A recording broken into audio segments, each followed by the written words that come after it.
wavuze yuko utamara gatatu utari mu kabyiniro ngo wapfa.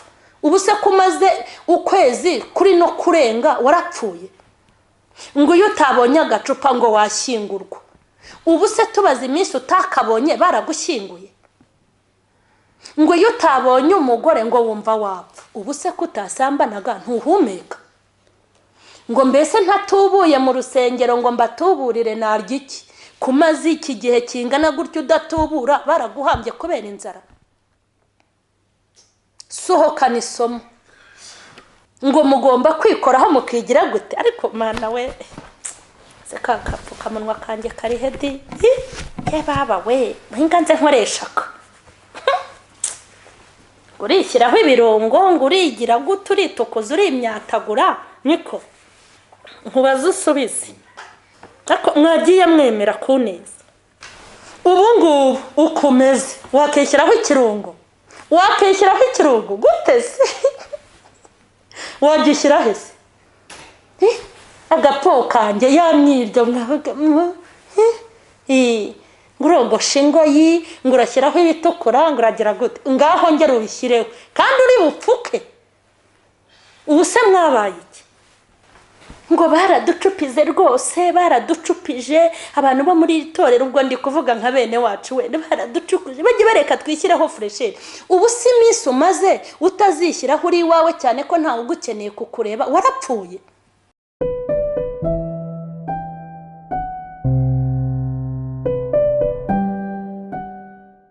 Ndabashuhuje mu izina rya Yesu Kristo. Amahoro y'Imana nabe murimo. Nitwa Mukeshimana Emerita, azwi ku izina rya Mama Sharirene. Ndi umumama abana 5 sengera mu Nyakabanda kuri ADPR. Nishimiye rero kongera kubana namwe kuri uyu munsi. Ndabanza kubabwira ngo ni muhumure kandi mukomere. Ndabanza kubabwira yuko muri ibi bihe twahuye nabyo byaguma mu rugo nyine ntitwihebe nk'abatagira Imana. Nubwo turi mu rugo ariko turi kumwe n'Imana. Hanyuma mukomeze kwihangana kandi mukomere. By'umwihariko abantu b'abaganga muri ibi bihe mufite akazi gakomeye. Ni mukomere, Imana ibakomeze. Abashinzwe umutekano aho muri hose ni mukomere kandi mukomere. Kandi nagira ngo mbibutse yuko ibi bihe turimo byaguma mu rugo ni ukuri ntihakagira umuntu babara cyangwa agira uwo yitakana. Twagumishijwe mu rugo na corona. Ntago ari leta y'u Rwanda, nta nubwo ari undi muntu wabigizemo uruhare, ni corona nyine. Ni iki cyorezo cyabiteye. Hanyuma rero dukomeze twubahirize gahunda twategetswe kandi ni muhumure kuko guma mu rugo izasimburwa nava mu rugo. Niko mbiteganya, niko mbyumva. Hanyuma rero nishimiye kongera kubana namwe muri ibi bihe bitoroshye. Buri wese afite uko byamugezeho ariko ni ukuri ni mukomere. Ntabwo iki cyorezo ariho isi yarangiriye. Imana iracyahari kandi ifite imbaraga n'ubushobozi kandi ibi bintu ntago byayitunguye. Rero ndasuhuza abantu bari mu Rwanda, ndasuhuza abantu bari mu bihugu bitandukanye b'inshuti zanjye. Tujya tuvugana nabo tutavugana. Mukomere kandi Imana y'amahoro ikomeze ibane namwe muri ibi bihe, ibahumurize kandi bakomeze. Tugiye kureba ijambo ry'Imana rero muri Hoseya. Umuhanuzi witwa Hoseya mu bice byaho 2. Hanyuma turebe ku murongo wa 16. Ngo nicyo gituma ngiye kubahendahendera nicyo gituma ngiye kumuhendahenda mujyane mu kidaturwa mwurure. Avuyeyo nzamukomorera inzabibuzi kandi igikombe cya kori kizamubera irembo ry'ibyiringiro kandi azaharirimbira nko mu gihe cy'ubukumi bwe, nko mu gihe yazamukaga ava mu gihugu cya Egiputa. Ndashaka kuza kuvuga wenda nko ku bintu bigera nko muri 3. Ndavuga ikidaturwa, hanyuma mvuge no kuduhendahenda, hanyuma mvuge no kudukomorera no kutwurura. Aya magambo tumaze gusoma ahangaha. Ibi bihe turimo ubundi nari nateguye yuko tuzariganira, nari nabibemereye hashize iminsi, ariko nashakaga guhumuriza abantu muri ibi bihe, ngo nguhumurize nkubwire yuko corona, iki cyorezo ntabwo ari igihano. Ntabwo ari igihano Imana yazanye ku bantu ngo ibahane. Hoya, ntabwo ari igihano. Iki cyorezo ntabwo ari igihano, ahubwo iki cyorezo ukuntu nkifata, nabonye ari nk'Imana wenda yazanye nk'akanyafu gato, ivuga iti wa mwana wenda ntuzongere, kuko ari igihano. Ntabwo kuguma mu rugo burya navuga ko ari igihano. Turimo turarya, turimo turanywa, nugira ibyago ntabibone, n'ubundi corona itaraza harimo abatarabibonaga. Ari igihano rero, ubu tuba dushyingura buri munsi. Ari igihano wenda abarozi baroga, hari umubare tuba tumaze kumenya ngo hapfuye abarozi bangana gutya. Ari igihano twavuga ngo amabandi hapfuye aya. Ni ukuri kose ntabwo ari igihano, ahubwo Imana yari iri kuduhwitura. Hanyuma iri jambo twasomye, kuduhendahendera mu kidaturwa, niryo jambo shaka kubanza kubabwira. Kuduhendahenda, ubundi Imana ni umubyeyi. Imana ni umubyeyi uruta papa wawe, uruta na mama wawe. Imana ni umubyeyi uruta data, uruta mama. Imana ni umubyeyi ikunda abana yabyaye. Imana ni umubyeyi kuruta data na mama, kuruta ababyeyi bacu. Imana burya izi kureba. Turi abana b'Imana, kandi mbibutse ko isi yose ni Imana iyikontorora, kuko nta muntu wigeze abaho ku bushake bwe Imana itabigizemo uruhare. Iki cyorezo rero nubwo ari Satani wakizanye, Imana yaremeye kiraza iraprofita muri make kubw'inyungu zayo. Nuko kuntu bimeze. Imana yamaze kubona ubugingo bwa benshi bwari bupfuye, ubugingo bwa benshi burimo burangirika, ifata umwanzuro wo gukora aka kantu kugira ngo abantu bihererane n'Imana. Niryo jambo twasomye ngo nzabahendahendera mu kidaturwa. Imana ni umubyeyi kuruta uko abantu babitekereza. Njya ndeba wenda nk'ijambo ngo kuba umubyeyi, turi ababyeyi, ariko ujya ureba niyo ubyaye umwana mubi, ukabyara umwana w'amakosa, ntabwo uba wifuza ko yapfa. Nta nubwo uba wifuza ko amakosa akora yamufungisha ngo bagende bamukatire. Imana rero idutekerezaho kuruta uko ababyeyi bacu badutekerezaho. Kandi mbibutse ko Imana ni umubyeyi ureberera isi yose. Ubwami bwose buyikomokaho, ubuyobozi bwose buyikomokaho, kandi abantu bose Imana irabareba. Ikikwereka ko ariko bimeze, ubu mubona abantu bagumye mu rugo, bihishe. Abantu bose barihishe, n'umuntu uvuga ko ari umuntu ukomeye, abantu bose n'usohotse nyine aripfuka kugira ngo atandura. Ariko mubona abantu bose bikingiranye, ntabwo Imana yigeze yikingirana. Ubu Imana irimo irakontorora isi, iri kuza mu gihugu cy'u Rwanda ikareba, ikagenda mu bihugu by'abazungu. Muri make biri kugenda ireba, kandi Imana ibifitemo inyungu nyinshi, kuko nta kintu na kimwe gishobora kuba Imana itakizi. Ndashaka mvuge kuri iki kintu cy'ukuntu Imana ari umubyeyi, mba aricyo mperaho. Ukuntu Imana ikunda ubugingo bw'abantu, nta kitakora kugira ngo abantu ubugingo bwabo bwegerane. Ibi bihe rero twicayemo by'iki cyorezo turimo bidukomereye bimeze uku nguku, ni ibihe byo kugira ngo abantu bongere batekereze ku Mana. Kandi ibi bihe turimo ni ibihe byo kugira ngo umuntu uzi ubwenge yibuke ko Imana inabaho. Na bamwe bavuga ko Imana itabaho, bamwe bavuga ko batabona umwanya wo kujya gusenga, bamwe bavuga ko batabivamo ibyo kwicara mu rusengero. Abantu benshi bamaze kubona ko ibintu byose bishoboka. Hanyuma Imana ni umubyeyi nk'uko natangiye mbibabwira, kandi nta na rimwe umubyeyi ajya yifuza ko umwana we hari icyo yaba. Urabona iyo ubyaye nk'umwana w'umukobwa akagira imico mibi nawe ukayibona, ku buryo wicara ukavuga uti umusore uzamushaka arashoboye, ariko ntabwo bashobora kuza kurambagiza ngo umuntu avuga turiya mukobwa wanjye afite imico mibi. Reka da, bararambagiza nyine, ukamuhishira, ukanamushyigikira, ubukwe bugataha, ukavuga uti uzagende wirwarize. Iyo ufite umwana w'umuhungu afite imico mibi, naho yaba yiba, naho yaba nk'urumogi, iyo atangiye kurambagiza umukobwa, ntabwo ushobora kubwira umukobwa turiya mwana wanjye ntimuzabana. Reka da, urabashyigikira rwose ukambara umushanana ubukwe bukagira gute bugataha. Uko rero mudashakira ibibi ku bana banyu niko Imana nayo idashakira ibibi ku bana bayo. Burya kandi nk'uko ushobora gufata akanyafu gahana umwana wawe, ni nako Imana ishobora gufata akanyafu igahana abana bayo, ari bo twebwe. Iri jambo rero ndashaka tubanze dusome iri jambo ryitwa guhendahenda. Ngo nzabahendahenda hanyuma mbajyane mu kidaturwa, ngo mbahendahendere mu kidaturwa. Mureke mbabwire, nibi bintu byose biri kuba ni Imana iri kuguhendahenda. Yaguhendahendeye mu rusengero, ibona gukizwa birakunaniye.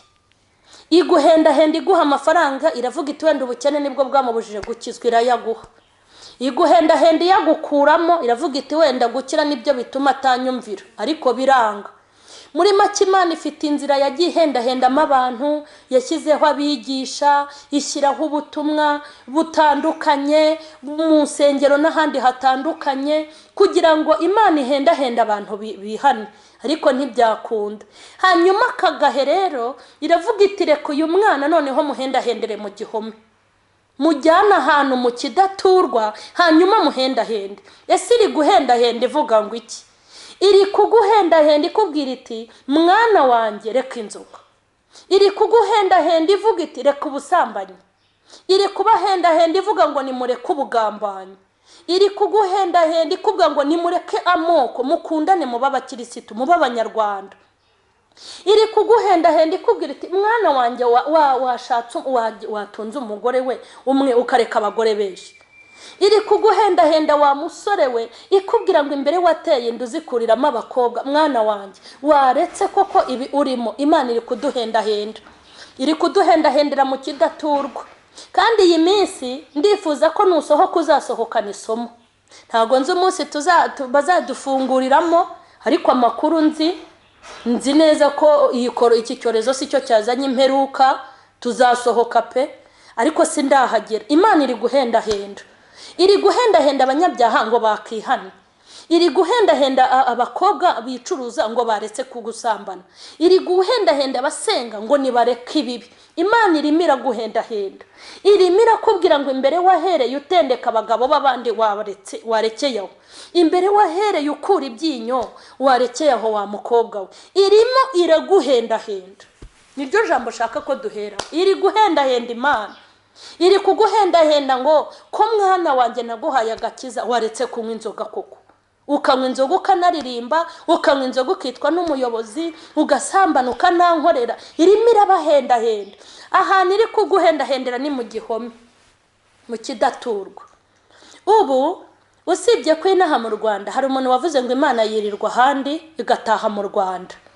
Mukuri kose inaha mu gihugu cy'u Rwanda, nkurikije ukuntu nta muntu w'inshuti yanjye numva wari wapfa rwose pe, nkurikije ukuntu imiryango yacu tuyifite nta wishwe na corona, niko mbibona, kuko nta muntu rwose urapfa ngo mbyumve, mbese nta rupfu ruhari. Ndetse n'abari kurwara barimo barakira bagataha. Ukunda Imana twebwe iri kuduhendahenda bitandukanye n'ahandi, kuko ahandi imiryango yarashize, corona iri kugera mu muryango muri ibyo bihugu bose bagapfa, barahangayitse babuze epfo na ruguru. Twebwe iri kuduhendahenda rero muri make yadukubisaga ko nikoroshye, turasonza tukarya, tusigaye turya twiryamiye. Abari bananiwe bararuhutse, ubu za ndwara zo guturika imitsi kubera iminaniro nazo zigiye kugabanuka, kuko nta minaniro tugifite, turaryamye turaruhutse. Nababwiye ngo nubwo abantu basonza ariko nta nzara ihari ibica, cyane ko babahaye na kawunga, abandi babahaye nimero ngo nimusonza muhamagare. Uko biri kose Imana yaduhaye guteta. Hanyuma Imana yagukuye kure, hamwe wavugaga ngo nta mwanya wo gusenga, hamwe wavugaga ngo nta mwanya w'amateraniro, igushakira umwanya kugira ngo yegere muri ibi bihe. Ikuvana Dubai barahafunga, ikuvana mu Bushinwa barahafunga, ikuvana komercial barahafunga. Muri make hari ibintu yakwambuye kugira ngo mwihererane, iguhendahende. Hanyuma rero ndashaka kukubwira ngo aha hantu iri kuguhendahendera emera uyumvire, emera ureke ibibi, emera uve mu byo urimo, emera. Kuko nutemera ndabizi twari dukwiye kwemera, kuko aha hantu twari turi hari ibintu twapfaga n'Imana twari tutakibona. Ntabwo abantu bari bagipfa kujya kugura indaya nk'uko baziguraga. Ntabwo abantu bari bagipfa kujya kunywa inzoga wenda uko bazinywaga. Mbese hari ibintu twamaze kubona ko bishoboka. Nutemera ukuguhendahendwa kw'Imana ngo wemere ukuntu iri kukwinginga, ntugire ngo iyi corona niwo munyafu Imana ifite wonyine.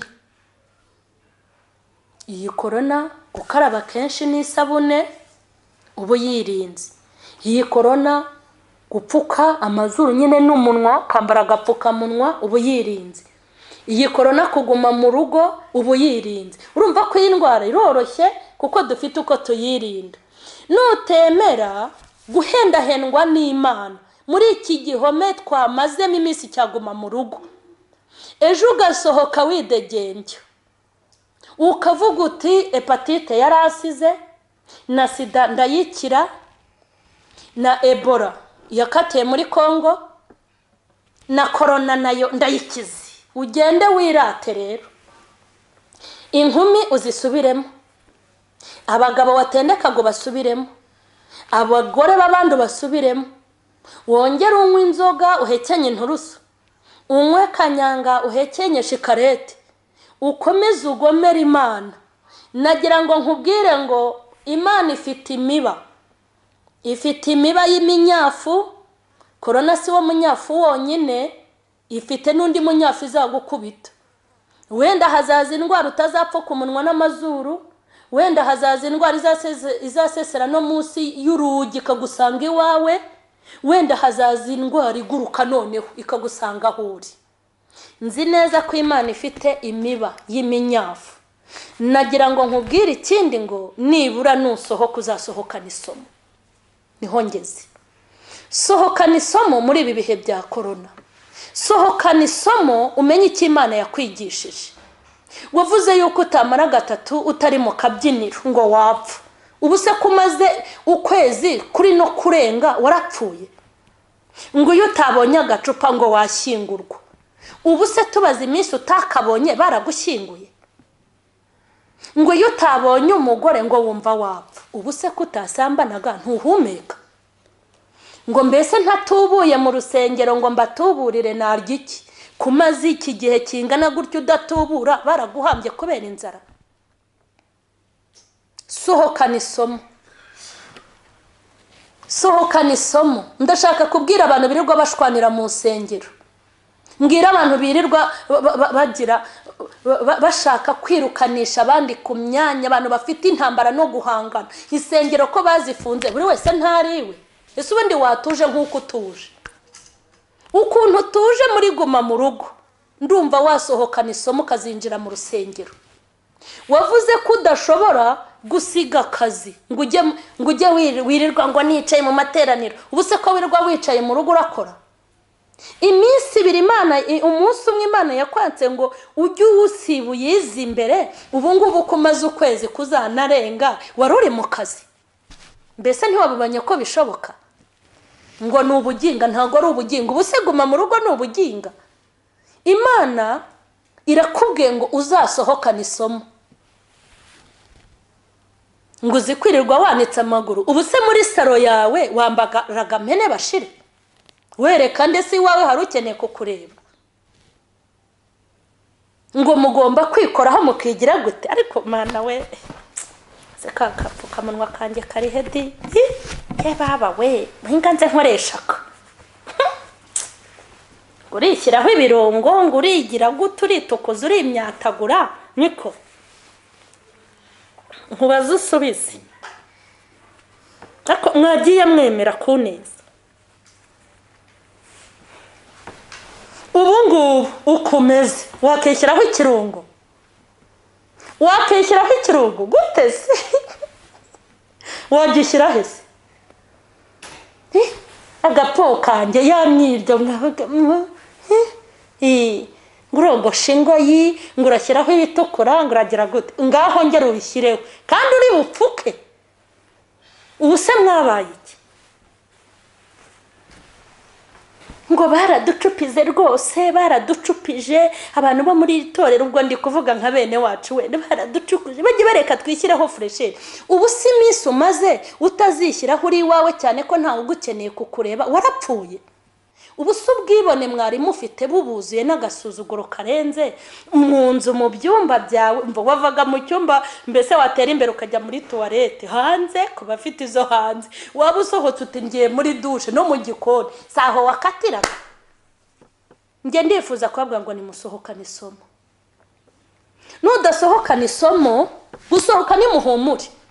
Imipaka iraje ikingurwe, izakingura. Imipaka ikinguke pe, mwongere mujye Dubai, mwongere mujye mu Bushinwa, mwongere mucuruzi, mwongere musubire mu kazi, za kampani zanyu zongere zikore. Ariko uramenye nturengwe mu miba Imana ifite y'inkoni, haracyari imiba myinshi y'iminyafu. Birashoboka ko corona ari n'akantu koroshye ku Mana yazanye, koroshye. Nakubwiye ngo ubwo haje iki cyorezo tukacyita izina, ni ikikwereka ko kitarakomera. Ariko hari ibyorezo bizaza, kuko biri hano, ntabwo ari ngewe wabyanditsemo. Hari ibyo bizaza tubiburira amazina. Ntiwidegembye, ntabwo bishizeyo, ahubwo usohokane isomo. Wibuke Uwiteka, umubwire ngo nicaranye n'umuryango wanjye, nta n'umwe wapfuye. Twibuka abacu bapfuye mu bihugu bitandukanye, basigara ari incike, nta muntu bafite. Wibuke abantu bafashe amafaranga barayajugunya, bata amafaranga atadukiza iki cyorezo nta kintu amaze. Uramenye ntuzongere kugomera Imana ukoresheje inote. Musohokane isomo, niyo ntego ya nyuma shaka gusorezaho. Mbabwira ngo nusohoka uzasohokane isomo. Muraje musohoke, muzasubire mu nsengero, musubire mu mashuri, musubire mu mirimo itandukanye, mwongere muyigomere. Nagira ngo nkubwire ngo wakwinjije ukaguma mu rugo, hari ahandi yakugumisha bigakunda. Tuzasohokane isomo. Hanyuma hano havuze ngo Imana izadukomorera. Ni ukuri, ntimutake nk'abatagira Imana, izadukomorera. Kandi Imana ishobora kugusenya iminota 5 ikahita ikubaka mu minota 2. Kuvuga ngo hazaza ibihombo nibyo, ariko Imana yabishatse mu bushobozi ifite, nibi bihombo yahita bidukuramo. Ibihombo byabaye mu gihugu, bikaba mu itorero, bikaba mu buzima bwa buri wese, ifite ku bihombo rikabikuramo, ugasanga twongeye gutera imbere nta n'icyabaye. Nimusohokana isomo muzabyungukiramo. N'ingaruka za corona Imana ishobora kuzirengera ikaduheka, ikabidufashamo. N'ukuri ibyari kudukomerera ntibikomere, ibyari gukara ntibikare, ikigwatiriza nk'Imana. Hanyuma nimunyemerere dusenge. Hari ikintu tugiye kubwira Imana. Ndashaka kukubwirira Imana ya Isiraheli, nawe uyibwirira aho uri. Ese wize iki? Iki gihome wari urimo, wari ukibara bya bifaranga baguherezaga buri kanya utakibona umwanya wo gusenga. Iki gihome wari urimo, hari abantu cyagutandukanyije nabo. Iki gihome wari ufungiwemo, iki gitaturwa, wize iki? Nureka nkubaze ngo Muroko usohokanye iki? Uzasohokana iki nusohoka? Ariko akantu utazibagirwa, uvuga uti mu miba Imana ifite, ntabwo ari corona gusa, harimo indi miba. Tugiye kubwira Imana uzasohokana isomo umeze nk'umuntu wafashe, ku buryo Imana nikwitegereza mu mirimo uzaba usubiyemo, izavuga iti nibura aka kanyafu nabanyujijemo hari icyo kakoze. Kuko nutemera umunyafu n'ibibando birahari. Tugiye gusenga Imana ibafashe kugira icyo musohokana muri ibi bihe. Mwami wacu Yesu, uyu munsi ni umuteguro mwiza, ni amagambo wifuje ko abana bawe bumva. Uri umugongo mugari uduhetse, uhetse abami n'abatware, uhetse ibikomangoma. Uri umugongo mugari, uhetse abo muri Amerika, uhetse abo muri Canada, urabahetse, uhetse abakomeye bose, ni wowe babaruriweho, bose urabazi. Ijambo ryawe rizima rivuganye natwe. umaze kubwira abana bawe ngo nta bugome wari ufite kuri korona, ngo wari uri kubahendahendera ahantu mu kidaturwa kuko wabonye ko utabahendahenda bari mu byaha, ubahendahenda aho wabafungiraniye. hanyuma Uwiteka ndakwinginze ngo buri wese niyemere kandi yumve uko uri guhendahenda. hanyuma umuntu wisubiyeho umubabarire. kandi Mwami ndakwinginze ngo abantu bawe basohokane isomo kandi bamere nk'abafashe, kuko ufite umunyafu ugira n'ibibando kandi ufite imiba. ndakutuma ku bana bawe aho bari ndetse mu Rwanda no mu mahanga, ugucira bugufi umubabarire. kandi Uwiteka ndakwinginze ngo wunamure icumu ryawe, ugendagende mu Rwanda no mu mahanga. Uwiteka utabare abana bawe, utabare isi, kuko bose ni wowe barimo barareba. wiyerekane nk'umwami, wigaragaze, urangize iki cyorezo kandi abantu bazasohokana isomo. ndagushimye kuri Imana yashyizeho uyu munsi, umuntu wese wumvise iki cyigisho azasohokana isomo. urakoze cyane, ukomeze kudufasha no kudushyigikira kandi iki cyorezo kirangire kugira ngo udukomore nk'uko watubwiye. uzongera utwubake twishime nk'abavuye mu Egiputa. cyubahiro n'ikibi cyawe ni mu izina rya Yesu, amen.